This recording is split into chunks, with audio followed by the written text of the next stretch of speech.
All right, guys, welcome to chemistry. Today is the 25th.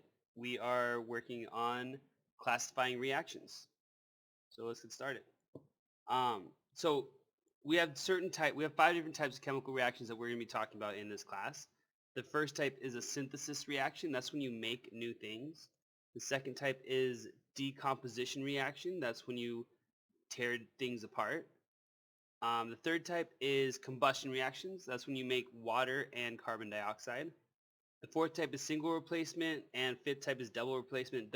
These two we're going to be talking about tomorrow. So really today's class, we're focusing on these three. One, two, three. Those three guys.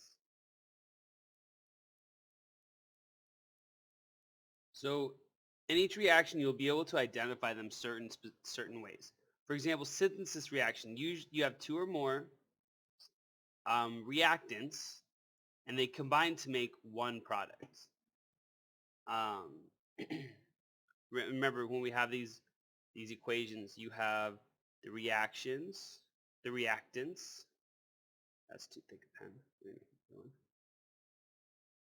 You have the reactants, and those create products. Reactants are always going to be over here on the left side of the arrow. So the example that I have for you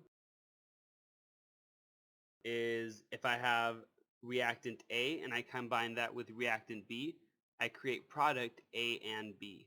Some examples, like we've seen in class, we have sodium combines with chlorine to make sodium chloride. That's table salt. Or you have water combining with sulfur trioxide, and that creates hydrosulfuric or sulfuric acid. Now there's a reaction, a popular one called purple haze, and what that is, it's aluminum combining with iodine to make aluminum iodide. And this is what that reaction will look like. I'm not going to show you guys the whole entire video. Ooh, this is unfortunate. There you go. I'm not going to show you guys the whole video because you do have access to it, but this is what it is. They have this mixture of aluminum and iodine, right? Aluminum powder and iodine powder. They mix it all together, and they're adding a couple of drops of water.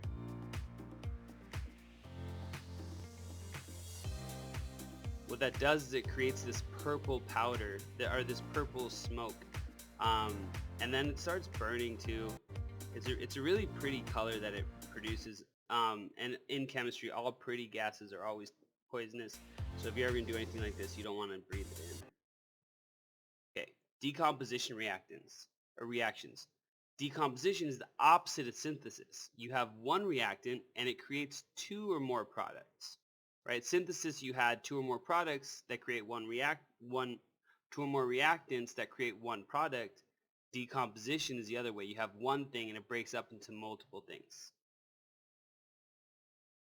Right? And that's, as you would see here, you have A and B, the reactant, and those you pull them apart to make two separate things. You decompose it.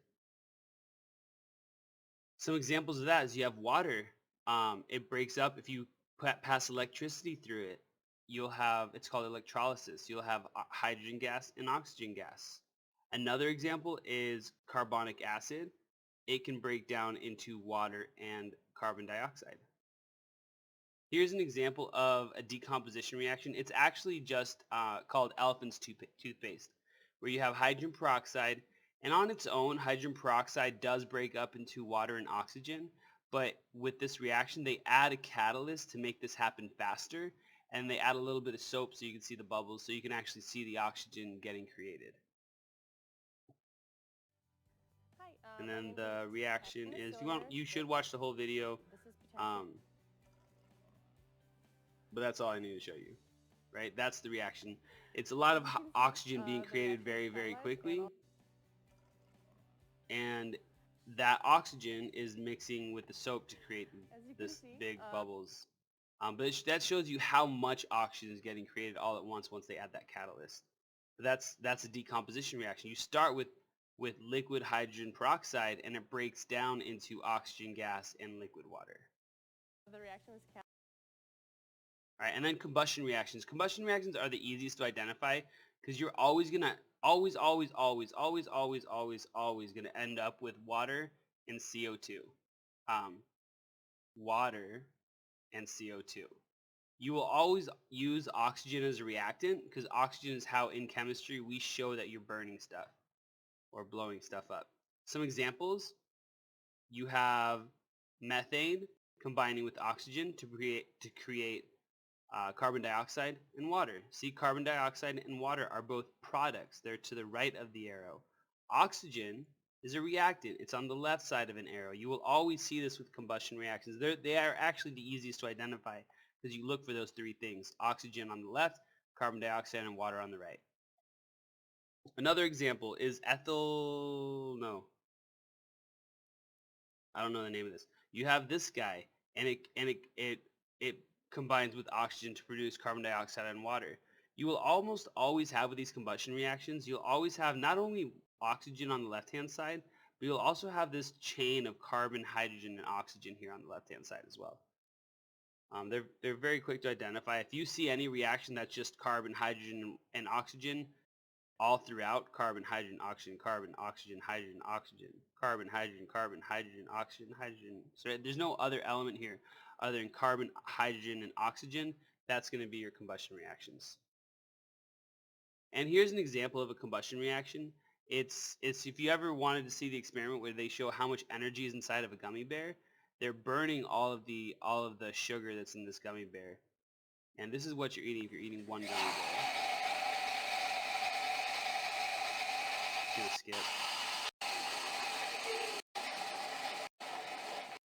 And then it starts dying out. You can watch the whole thing. It's a better example if you see the whole thing. But if you saw it burned very violently for 40 seconds, that's a lot of energy that's packed inside of the sugar of a gummy bear. And that is it for today's lesson. Bye guys. Have a great day.